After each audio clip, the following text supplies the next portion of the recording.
Hi family, welcome back to my YouTube channel. ನಾನು ಗಾಯಿ ಚೇತು. ಎಲ್ಲರೂ ಹೇಗಿದ್ದೀರಾ? ಹೋಪ್ ಎಲ್ಲರೂ ಚೆನ್ನಾಗಿದ್ದೀರಾ ಅಂತ ಅನ್ಕೊಂತೀವಿ. ನಾವು ಕೂಡ ಚೆನ್ನಾಗಿದ್ದೀವಿ. ಸೊ ವರ್ಷದ ಮೊದಲ ಹಬ್ಬ ಸಂಕ್ರಾಂತಿ ಹಬ್ಬ. ಎಲ್ಲರಿಗೂ ಸಂಕ್ರಾಂತಿ ಹಬ್ಬದ ಶುಭಾಶಯಗಳು. ಹ್ಯಾಪಿ ಸಂಕ್ರಾಂತಿ. ಸೊ ನಮ್ಮ ಮನೇಲಿ ಹೇಗೆ ಸಿಂಪಲಾಗಿ ಸೆಲೆಬ್ರೇಟ್ ಮಾಡ್ತೀವಿ ಅಂತ ಹೇಳ್ಬಿಟ್ಟು ನಿಮ್ಮ ಜೊತೆ ಶೇರ್ ಮಾಡ್ಕೊತೀನಿ. ಆಗ ನೀವೆಲ್ಲ ಹೇಗೆ ಸೆಲೆಬ್ರೇಟ್ ಮಾಡಿದ್ರಿ ಅಂತ ಹೇಳ್ಬಿಟ್ಟು ಕಮೆಂಟ್ ಮಾಡಿ. ಆ್ಯಂಡ್ ಈ ವಿಡಿಯೋ ಇಷ್ಟ ಆದರೆ ಗೊತ್ತಲ್ಲ, ಲೈಕ್ ಶೇರ್ ಕಮೆಂಟ್ ಮಾಡೋದನ್ನ ಮರಿಬೇಡಿ.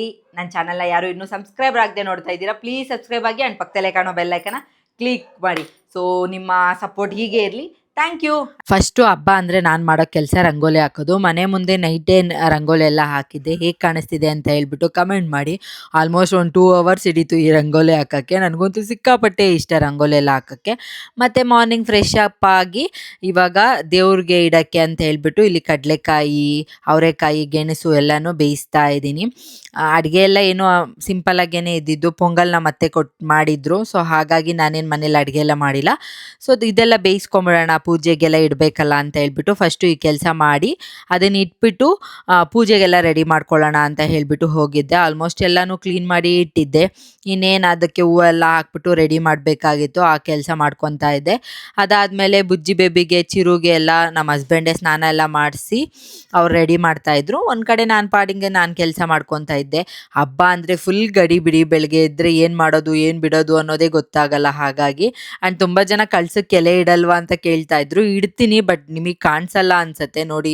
3 ಎಲೆ ಇಡೋದು ನಾನು. ಹಾಗಾಗಿ ಆ್ಯಂಡ್ ಪೂಜೆಗೆಲ್ಲ ರೆಡಿ ಮಾಡಿಕೊಂಡು ಫೈನಲಾಗೆ ನಮ್ಮ ಅತ್ತೆ ಸ್ವೀಟ್ ಪೊಂಗಲೆಲ್ಲ ಕೊಟ್ಟಿದ್ರಲ್ಲ, ಎಲ್ಲನೂ ಪ್ಲೇಟಲ್ಲೆಲ್ಲ ಇಟ್ಬಿಟ್ಟು ಎಳ್ಳೆಲ್ಲ ಮನೇಲೇ ಮಾಡಿದ್ದೆ ಈ ಸಲ. ಎಳ್ಳು ಬೆಲ್ಲ ಎಲ್ಲ ಇಟ್ಟು ನೀಟಾಗೆ ಪೂಜೆ ಎಲ್ಲ ಮಾಡಿದೆ. ಸಖತ್ತಾಗಿತ್ತು. ಒಂಥರ ಪಾಸಿಟಿವ್ ವೈಬ್ಸು. ಮನೇಲಿ ಈ ಪೂಜೆ ಎಲ್ಲ ಮಾಡಿದಾಗ ನನಗಂತೂ ಸಿಕ್ಕಾಪಟ್ಟೆ ಖುಷಿ ಆಗತ್ತೆ. ಆ್ಯಂಡ್ ಬಾಗಿಲಿಗೆಲ್ಲ ತೋರಣ ಕೂಡ ಹಾಕಿದ್ದೆ. ಫೈನಲಾಗೆ ಪೂಜೆ ಎಲ್ಲ ಮಾಡಿಬಿಟ್ಟು ನಮ್ಮೂರಲ್ಲಿ ಕಾಟ್ರೇನ್ ಮಾಡಿದ್ರು. ಅದು ಮುಂದೆ ರಂಗೋಲಿ ಎಲ್ಲ ಹಾಕೋಕ್ಕೆ ಕರೀತಾ ಇದ್ರ. ಮನೇಲೆಲ್ಲ ಪೂಜೆ ಎಲ್ಲ ಮಾಡಿಬಿಟ್ಟು ಇವಾಗ ಅಲ್ಲಿಗೆ ಹೋಗಿದ್ದೀನಿ. ಎಲ್ಲ ಕ್ಲೀನ್ ಮಾಡಿದ್ರು, ಅಂದರೆ ಸಗಣಿ ಎಲ್ಲ ಬಳ್ದು ಎಲ್ಲ. ಆಮೇಲೆ ನಾವು ಹೋಗಿ ರಂಗೋಲಿ ಎಲ್ಲ ಹಾಕೋಣ ಅಂತ ಹೇಳ್ಬಿಟ್ಟು ನಾನು ನಮ್ಮ ಪಕ್ಕದ ಮನೆ ಆಂಟಿ ಎಲ್ಲ ಸೇರಿಕೊಂಡು ಎಲ್ಲ ರೆಡಿ ಮಾಡಿದ್ರೆ ರಂಗೋಲಿ ಫಸ್ಟ್ ಹಾಕ್ಬಿಟ್ಟು ಇವಾಗ ಕಲರ್ಸ್ ಹಾಕ್ತಾ ಇದ್ದೀವಿ. ಹೇಳಿದ್ನಲ್ಲ, ನನಗೆ ರಂಗೋಲಿ ಬಿಡ್ಸೋಕ್ಕೆ ತುಂಬ ಇಷ್ಟ. ಹಾಗಾಗಿ ಕರೆದ್ರೆ ಹೋಗ್ಬಿಡ್ತೀನಿ ನಾನು. ಪ್ರತಿ ವರ್ಷವೂ ಹೋಗ್ತೀವಿ. ಸೊ ಈ ವರ್ಷವೂ ಹೋಗಿ ಅಲ್ಲಿ ರಂಗೋಲಿಗೆಲ್ಲ ಕಲರ್ ಎಲ್ಲ ಹಾಕ್ಬಿಟ್ಟು ಫುಲ್ಲು ಕಟ್ರೇನ್ ಗುಡಿ ಹತ್ರ ಎಲ್ಲ ಕಡೆನೂ ರಂಗೋಲಿ ಎಲ್ಲ ಹಾಕಿದ್ವಿ. ತುಂಬ ಚೆನ್ನಾಗಿ ಬಂದಿತ್ತು. ಫಸ್ಟು ಮಿಡಲಲ್ಲಿ ಒಂದು ದೊಡ್ಡ ರಂಗೋಲಿ ಹಾಕ್ಬಿಟ್ಟು ಸೈಡಲ್ಲೆಲ್ಲ ಕಬ್ಬು ಮತ್ತು ಪೊಂಗಲ್ಲು ಎಲ್ಲ ಬಿಡಿಸಿದ್ನ. ತುಂಬ ಚೆನ್ನಾಗಿ ಬಂದಿತ್ತು. ಫೈನಲ್ ರಿಸಲ್ಟ್ ಈ ಥರ ಆಯಿತು. ಇದನ್ನು ಬಿಡ್ಸೋಕ್ಕೇ ಆಲ್ಮೋಸ್ಟ್ ಒಂದು ಮಧ್ಯಾಹ್ನ ಆಗೋಯಿತು. ಅಂದರೆ ಸಂಜೆ ಮೇಲೆ ಪೂಜೆ ಮಾಡೋದಲ್ವ, ಹಾಗಾಗಿ ಬೆಳಗ್ಗೆನೇ ಬಿಡಿಸಿದ್ವಿ ನೋಡಿ. ಈ ಥರ ಕಲರೆಲ್ಲ ಮನೆ ಹತ್ರ ಎಲ್ಲ ಹಾಕ್ಬಿಟ್ಟು ಖಾಲಿ ಆಗೋಗ್ಬಿಟ್ಟಿತ್ತು. ಇರೋದ್ರಲ್ಲೆಲ್ಲ ಅಡ್ಜಸ್ಟ್ ಮಾಡಿ ನೀಟಾಗಿ ಹಾಕ್ತಾಯಿದ್ವಿ. ಹಾಗೆ ಒಬ್ಬೊಬ್ಬರೇ ಬಂದು ಜಾಯ್ನ್ ಆಗ್ತಾಯಿದ್ರು ಹೆಲ್ಪ್ ಮಾಡೋಕ್ಕೆ. ಹುಡುಗರೆಲ್ಲ ಬಂದರು, ಅಕ್ಕ ನಾನು ಹಾಕ್ತೀನಿ ರಂಗೋಲಿ, ಅಂದರೆ ಕಲರೆಲ್ಲ ಹಾಕ್ತೀವಿ ಅಂತ. ಸೊ ಫೈನಲಾಗೆ ಈ ಥರ ಎಲ್ಲ ಹಾಕಿದ್ವಿ. ಅದಾದಮೇಲೆ ಮನೆಗೆ ಹೋಗಿ ಸ್ವಲ್ಪ ಚೆನ್ನಾಗಿ ನಿದ್ದೆ ಎಲ್ಲ ಒಂದು ರೌಂಡ್ ನಿದ್ದೆ ಮಾಡಿಬಿಟ್ಟು ರೆಸ್ಟ್ ಎಲ್ಲ ತೊಗೊಂಡು ನನ್ನ ಮಗ ಈ ವರ್ಷ ಭರಾಟೆ ತಿರುಗಬೇಕು ಅಂತ ಹೇಳ್ಬಿಟ್ಟು ಹಠ ಮಾಡ್ತಾ ಇದ್ದ. ಹಾಗಾಗಿ ಇವಾಗ ನಮ್ಮ ಹಸ್ಬೆಂಡು ಅದಕ್ಕೆ ರೆಡಿ ಮಾಡಿ ಕೊಡ್ತಾ ಇದ್ದಾರೆ. ಇದಕ್ಕೆ ಕಾಟನ್ ಬಟ್ಟೆ ಹಾಕಿದ್ದಾರೆ. ಫಸ್ಟ್ ಟೈಮ್ ಅವ್ನು ಭರಾಟೆ ತಿರ್ಗೋಕ್ಕೆ ರೆಡಿ ಮಾಡ್ಕೊತಾ ಇರೋದು. ಸೊ ರೆಡಿ ಮಾಡಿ ಇಟ್ಟರು. ಮತ್ತು ಸಂಜೆ ಮೇಲೆ ಇಬ್ರಿಗೂ ಹೊಸ ಬಟ್ಟೆ ಹಾಕ್ಬಿಟ್ಟು ರೆಡಿ ಮಾಡಿದ್ದೆ. ಹೇಗೆ ಕಾಣಿಸ್ತಾ ಇದ್ದಾರೆ ಅಂತ ಹೇಳಿ. ಅಣ್ಣ ತಮ್ಮ ಕ್ಯೂಟಾಗಿದ್ರು. ನನಗಂತೂ ಫುಲ್ ಖುಷಿಯಾಗಿ ಹೋಗ್ಬಿಟ್ಟಿದ್ದಾರೆ. ಎಂಜಾಯ್ ಮಾಡಿಕೊಂಡು ವೀಡಿಯೋಸ್ ಎಲ್ಲ ಮಾಡ್ಕೊತಾ ಇದ್ದೆ ಅಂತ ಹೇಳ್ಬಿಟ್ಟು. ಅದಾದಮೇಲೆ ಕಾಟ್ರೇನ್ ಗುಡಿ ಹತ್ರ ಪೂಜೆ ಮಾಡೋಕ್ಕೆ ಸ್ಟಾರ್ಟ್ ಮಾಡಿದ್ರು. ಸೊ ಫಸ್ಟು ಹಳೆ ವಸ್ತುಗಳನ್ನೆಲ್ಲ ಸುಟ್ಟರು. ನಾವು ಕೂಡ ಹೋಗಿ ಒಂದೊಂದು ಹಾಕಿದ್ವಿ. ಅದೆಲ್ಲ ಆದಮೇಲೆ ಪೂಜೆಗೆ ಎಲ್ಲ ರೆಡಿ ಮಾಡ್ತಾ ಇದ್ರ. ಸೊ ನಾನು ಕೂಡ ಹೋಗಿ ಪೂಜೆ ಮಾಡ್ಕೊಂಬಂದ್ಬಿಡೋಣ ಅಂತ ಹೇಳಿಬಿಟ್ಟು ಪೂಜೆ ಸಾಮಾನೆಲ್ಲ ತೊಗೊಂಡು ಬಂದು ಅಲ್ಲೇ ಪೂಜೆ ಎಲ್ಲ ಮಾಡ್ಕೊತಾ ಇದ್ವಿ. ಸ್ಟಾರ್ಟಿಂಗು ಆಮೇಲೆ ಫುಲ್ ಜನ ಆಗೋಗ್ಬಿಡ್ತಾರೆ. ಸೊ ಕತ್ಲೆ ಕೂಡ ಆಗೋಗ್ಬಿಟ್ಟಿರುತ್ತೆ. ಹಾಗಾಗಿ ಬೇಗ ಫಸ್ಟ್ ಪೂಜೆ ಮಾಡಿಸ್ಕೊಂಬಿಡೋಣ ಅಂತ ಹೇಳಿಬಿಟ್ಟು ಹೋಗಿದ್ವಿ. ಆ್ಯಂಡ್ ಪೂಜೆ ಎಲ್ಲ ಮಾಡಿಸ್ಕೊಂಡು ಅಲ್ಲೇ ಮೊಟ್ಟೆ ಎಲ್ಲ ಹೊಡಿತಾರೆ. ಸೊ ಹಾಗಾಗಿ ಅದನ್ನು ಕೂಡ ತೊಗೊಂಡೋಗಿದ್ನ. ನಾನು ಕೂಡ ಅಲ್ಲೇ ಮೊಟ್ಟೆ ಎಲ್ಲ ಹೊಡೆದ್ಬಿಟ್ಟು ಮಂಗಳಾರತಿ ಎಲ್ಲ ಕೊಟ್ಟರು. ಮಂಗಳಾರತಿ ಎಲ್ಲ ತೊಗೊಂಡ್ವಿ. ಆ್ಯಂಡ್ ಬುಜ್ಜಿ ಬೇಬಿ ಈ ಸಲ ಫುಲ್ ಖುಷಿ. ಅವನಿಗಿಂತ ನಾನಂತೂ ಸಿಕ್ಕಾಪಟ್ಟೆ ಖುಷಿ. ಬಿಕಾಸ್ ಮದುವೆ ಆದಮೇಲೆ ಫಸ್ಟ್ ಟೈಮ್ ಹಸ್ಬೆಂಡು ನಮ್ಮ ಜೊತೆ ಸೆಲೆಬ್ರೇಟ್ ಮಾಡ್ತಾ ಇರೋದು ಹಬ್ಬ. ಅಂದರೆ ಪ್ರತಿ ವರ್ಷವೂ ಕೆಲ್ಸಕ್ಕೆ ಹೋಗ್ಬಿಡೋರು ಇರ್ತಾನೆ ಇದ್ದಿದ್ದಿಲ್ಲ, ನಾವು ಒಬ್ಬರೇ ಇರ್ತಿದ್ವಿ. ಬಟ್ ಈ ಸಲ ಅವರು ಇರೋದು ತುಂಬ ಖುಷಿ ಆಯಿತು ನಮಗೆ. ಆ್ಯಂಡ್ ಅಲ್ಲೆಲ್ಲ ಪೂಜೆ ಆದಮೇಲೆ ಗೋಮಾತಾ ಬಂತು. ಸೊ ಅದಕ್ಕೂ ಪೂಜೆ ಮಾಡಬೇಕಾಗಿತ್ತ, ಹಾಗಾಗಿ ಅಲ್ಲಿಗೂ ಪೂಜೆ ಎಲ್ಲ ಮಾಡ್ತಾ ಇದ್ವಿ ನಾವು.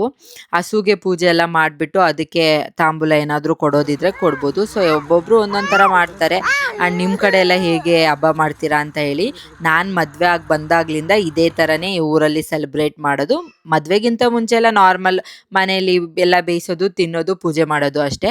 ಬಟ್ ಮದುವೆ ಆಗಿ ಬಂದಮೇಲೆ ಇಲ್ಲಿ ಈ ಥರ ಎಲ್ಲ ಸೆಲೆಬ್ರೇಟ್ ಮಾಡ್ತಾರೆ. ಖುಷಿ ಆಗುತ್ತೆ, ಚೆನ್ನಾಗಿರುತ್ತೆ ನೋಡೋಕ್ಕೆ. ನನಗಂತೂ ತುಂಬ ಖುಷಿ ಆಗುತ್ತೆ. ಸೊ ನಿಮ್ಮ ಕಡೆ ಎಲ್ಲ ಹೇಗೆ ಸೆಲೆಬ್ರೇಟ್ ಮಾಡ್ತೀರಾ ಅಂತ ಹೇಳಿ. ಆ್ಯಂಡ್ ಪೂಜೆ ಎಲ್ಲ ಆದಮೇಲೆ ಅಲ್ಲೇ ವೆಯ್ಟ್ ಮಾಡ್ತಾ ಇದ್ವಿ. ಮಹಾಮಂಗಳಾರತಿ ಎಲ್ಲ ಆದಮೇಲೆ ಭರಾಟೆ ಎಲ್ಲ ತಿರುಗ್ತಾರೆ ಆ್ಯಂಡ್ ಬೆಂಕಿ ಎಲ್ಲ ಹಾರ್ತಾರೆ. ಅದಕ್ಕೋಸ್ಕರ ವೆಯ್ಟ್ ಮಾಡ್ತಾ ಇದ್ವಾ. ನಮ್ಮ ಚಿರು ಕೂಡ ಎಲ್ಲರೂ ತೊಗೊಂಡು ಬಂದುಬಿಟ್ಟಿದ್ದಾರೆ, ನಾನು ಹೋಗಿ ತೊಗೊಂಬಂದ್ಬಿಡ್ತೀನಿ ಅಂತ ಅಳ್ತಾನೇ ಇದ್ದ. ಸೊ ಆಮೇಲೆ ಹೇಗೋ ಮಾಡಿ ಎಲ್ಲರೂ ಅಂದರೆ ಬೆಂಕಿ ಹಾಕೋಕ್ಕೆ ಎಲ್ಲನೂ ತೊಗೊಂಡು ಬಂದು ರೆಡಿ ಮಾಡ್ತಾಯಿದ್ರು. ಅವನು ಸಮಾಧಾನ ಎಲ್ಲ ಮಾಡಿಸ್ಕೊಂಡು ನಿಲ್ಲಿಸ್ಕೊಂಡಿದ್ದೆ ನಾನು. ಇಲ್ಲ ಅಂದರೆ ಗಲಾಟೆ ಮಾಡ್ತಾ ಇರ್ತಾನೆ. ಅವ್ರು ತೊಗೊಂಡು ಬಂದುಬಿಟ್ರು, ಬನ್ನಿ ನಾವು ಹೋಗೋಣ ಅಂತ ಹೇಳ್ಬಿಟ್ಟು. ಸೊ ಫೈನಲಾಗೆ ಭರಾಟೆಗೆಲ್ಲ ತಿರ್ಗಕ್ಕೆ ಆಮೇಲೆ ಬೆಂಕಿಗಾರಕ್ಕೆಲ್ಲ ರೆಡಿ ಮಾಡಿದ್ರು. ಆ್ಯಂಡ್ ನಮ್ಮೂರಲ್ಲಿ ಏನಂದರೆ ದೊಡ್ಡವ್ರಿಗೆ ಒಂದು ಕಡೆ ಹಾಕಿ ಕೊಟ್ಬಿಡ್ತಾರೆ. ಅವ್ರ ಪಾಡಿಗೆ ಅವರು ಭರಾಟೆ ಎಲ್ಲ ತಿರುಗೋದು ಮತ್ತು ಬೆಂಕಿ ಹಾರೋದು ಮಾಡ್ತಿರ್ತಾರೆ. ಚಿಕ್ಕ ಮಕ್ಕಳಿಗೆ ಅಂತಲೇ ಸೈಡಲ್ಲಿ ಒಂದು ಕಡೆ ಹಾಕಿರ್ತಾರೆ. ಅವ್ರ ಪಾಡಿಗೆ ಅವರು ಆಟ ಆಡ್ತಾರೆ ಅಂತ. ಬಿಕಾಸ್ ಆಮೇಲೆ ಅವ್ರೂ ದೊಡ್ಡವ್ರ ಹತ್ರ ಎಲ್ಲ ಹೋಗೋಕ್ಕಾಗಲ್ಲ, ಹಾಗಾಗಿ. ಆ್ಯಂಡ್ ಚಿರು ಫಸ್ಟ್ ಟೈಮ್ ಭರಾಟೆ ತಿರುಗ್ತಾ ಇದ್ದಾನೆ ನೋಡಿ. ಅವ್ನಿಗಂತೂ ಫುಲ್ ಖುಷಿಯಾಗೋಗ್ಬಿಟ್ಟಿದೆ. ಬಟ್ ಫಸ್ಟ್ ಟೈಮ್ ಆಗಿರೋದ್ರಿಂದ ಅವ್ನಿಗೆ ಹೆಂಗೆ ತಿರುಗಿಸ್ಬೇಕು ಅಂತ ಗೊತ್ತಿಲ್ಲ. ಹಾಗಾಗಿ ಅವರ ಅಪ್ಪ ಮತ್ತು ಅವ್ರ ತಾತ ಎಲ್ಲ ನಿಂತ್ಕೊಂಡು ಹೇಳ್ಕೊಡ್ತಾ ಇದ್ರು ಹೇಗೆಲ್ಲ ತಿರುಗೋದು ಅಂತ ಹೇಳಿಬಿಟ್ಟು. ಆ್ಯಂಡ್ ನಿಜವಾಗ್ಲೂ ನಾನು ಎಕ್ಸ್ಪೆಕ್ಟ್ ಮಾಡಿರಲಿಲ್ಲ ನಮ್ಮ ಮಾವ ಇಷ್ಟೊಂದು ಚೆನ್ನಾಗೇ ಭರಾಟೆ ಎಲ್ಲ ತಿರುಗಿಸ್ತಾರೆ ಅಂತ. ಬಿಕಾಸ್ ನಾನು ಫಸ್ಟ್ ಟೈಮ್ ನೋಡಿರೋದು. ಸಖತ್ತಾಗಿ ತಿರುಗ್ತಾ ಇದ್ರು. ನಾನು ನಮ್ಮ ಹಸ್ಬೆಂಡ್ ಹತ್ರ ಅದೇ ಹೇಳ್ತಾ ಇದ್ದೆ, ಇಷ್ಟು ಚೆನ್ನಾಗಿ ತಿರುಗಿಸ್ತಾ ಇದ್ದಾರಲ್ಲ ಅಂತ ಹೇಳಿಬಿಟ್ಟು. ಆ್ಯಂಡ್ ಎಲ್ಲರೂ ತಿರುಗಿದ್ಮೇಲೆ ನಾನು ಲಾಸ್ಟಲ್ಲಿ ಸುಮ್ಮನೆ ಟ್ರೈ ಮಾಡಿದೆ. ತುಂಬ ಚೆನ್ನಾಗಿ ಬಂತು, ಸಖತ್ತಾಗಿತ್ತು ಒಂಥರ ಫೀಲಿಂಗು. ಫಸ್ಟ್ ಟೈಮ್ ನಾನು ಟ್ರೈ ಮಾಡಿದ್ದು. ಆ್ಯಂಡ್ ಎಲ್ಲರೂ ದೊಡ್ಡ ಭರಾಟೆ ಎಲ್ಲ ತೊಗೊಂಡು ಬಂದಿದ್ರು. ಎಲ್ಲ ಬೆಂಕಿಗಳೆಲ್ಲ ಹತ್ಕೊತಾ ಇತ್ತು ಆ ಕಡೆ ಈ ಕಡೆ. ಅದನ್ನೆಲ್ಲ ನೋಡಿ ನಾವು ಕೂಡ ಎಂಜಾಯ್ ಮಾಡಿದ್ವಿ. ಸಖತ್ತಾಗಿ ತಿರುಗಿಸ್ತಾ ಇದ್ರು ಎಲ್ಲರೂ. ತುಂಬ ದೊಡ್ಡದು ಬೆಂಕಿ ಎಷ್ಟು ದೊಡ್ಡದಾಗಿ ಬರ್ತಾ ಇತ್ತು ಅಂದರೆ ಅಷ್ಟು ದೊಡ್ಡದಾಗಿ ಬರ್ತಿತ್ತು. ಆಮೇಲೆ ಮಕ್ಕಳಿಗೆ ಅಂತಲೇ ಸಪ್ರೇಟಾಗಿ ಈ ಥರ ಹಾಕಿದ್ರಲ್ಲ, ಅಲ್ಲಿ ಚಿರು ಎಗರುತ್ತಿದ್ದು ನೋಡ್ಬಿಟ್ಟು ಬುಜ್ಜಿ ನಾನು ಎಗರಬೇಕು ಅಂತ ಹೇಳ್ಬಿಟ್ಟು ಹಠ ಮಾಡ್ತಾ ಇದ್ದ. ಹಾಗಾಗಿ ಅವ್ರ ಅಪ್ಪ ಅವನ್ನ ಕೂಡ ಎತ್ಕೊಂಡು ಅಂದರೆ ಹಂಗೆ ಸುಮ್ಮನೆ ಎಗರಿಸಿದ್ರು ಅಷ್ಟೇ. ಹುಷಾರಾಗೆ ನೋಡ್ಕೊಂಡ್ವಿ, ಮಕ್ಕಳಿಗೆಲ್ಲ ಏನೂ ಆಗಿಲ್ಲ, ಇಬ್ಬರು ಆರಾಮಾಗೇ ಇದ್ದಾರೆ. ಅಲ್ಲೆಲ್ಲ ಭರಾಟೆ ಎಲ್ಲ ತಿರುಗಿ ಎಲ್ಲ ಎಗರಾದ್ಮೇಲೆ ದೇವಸ್ಥಾನದ ಹತ್ರ ಹೋಗಬೇಕಾಗಿತ್ತು. ಆಂಜನೇಯನ ದೇವಸ್ಥಾನದ ಹತ್ರ ಹೋಗಿ ಕೈಯೆಲ್ಲ ಮುಕ್ಕೊಂಡು ಅಲ್ಲಿ ಮತ್ತೆ ಪ್ರಸಾದ ಕೊಡ್ತಾರೆ, ಅದನ್ನೆಲ್ಲ ಈಸ್ಕೊಂಡು ಮನೆಗೆ ಬರೋದು. ಸೊ ನಮ್ಮ ಪ್ರತಿ ವರ್ಷ ಹಬ್ಬ ಹೀಗೆ ಇರುತ್ತೆ. ನೋಡಿದ್ರಲ್ಲ ನಮ್ಮ ಸಂಕ್ರಾಂತಿ ಹಬ್ಬ ಹೇಗಿತ್ತು ಅಂತ. ನಾನಂತೂ ಸಿಕ್ಕಾಪಟ್ಟೆ ಎಂಜಾಯ್ ಮಾಡಿದೆ ಈ ವರ್ಷ ಹಸ್ಬೆಂಡ್ ಜೊತೆ. ಫಸ್ಟ್ ಟೈಮ್ ಅಲ್ವಾ, ಸೊ ಹಾಗಾಗಿ ಫುಲ್ ಖುಷಿಯಾಗಿದ್ವಿ. ಆ್ಯಂಡ್ ಈ ವರ್ಷ ಕಡಲೆಕಾಳು ಉಸ್ಲಿ ಕೊಟ್ಟಿದ್ರು, ಪ್ರಸಾದ ಎಲ್ಲ ಇಸ್ಕೊಂಡು ಮನೆಗೆ ಬಂದ್ವಿ. ಆ್ಯಂಡ್ ಇವತ್ತಿನ ವಿಡಿಯೋ ನೀವು ಕೂಡ ಎಂಜಾಯ್ ಮಾಡಿರ್ತೀರಾ ಅಂತ ಅನ್ಕೊತೀನಿ. ಈ ವಿಡಿಯೋ ಇಷ್ಟ ಆದರೆ ಗೊತ್ತಲ್ಲ, ಲೈಕ್ ಶೇರ್ ಕಮೆಂಟ್ ಮಾಡೋದನ್ನ ಮರಿಬೇಡಿ. ಆ್ಯಂಡ್ ನಾನು ಈ ವಿಡಿಯೋನ ಇಲ್ಲಿಗೆ ಎಂಡ್ ಮಾಡ್ತೀನಿ. ಮತ್ತೆ ಹೊಸ ವಿಡಿಯೋದಲ್ಲಿ ಸಿಗ್ತೀನಿ. Take care, bye bye, thank you so much.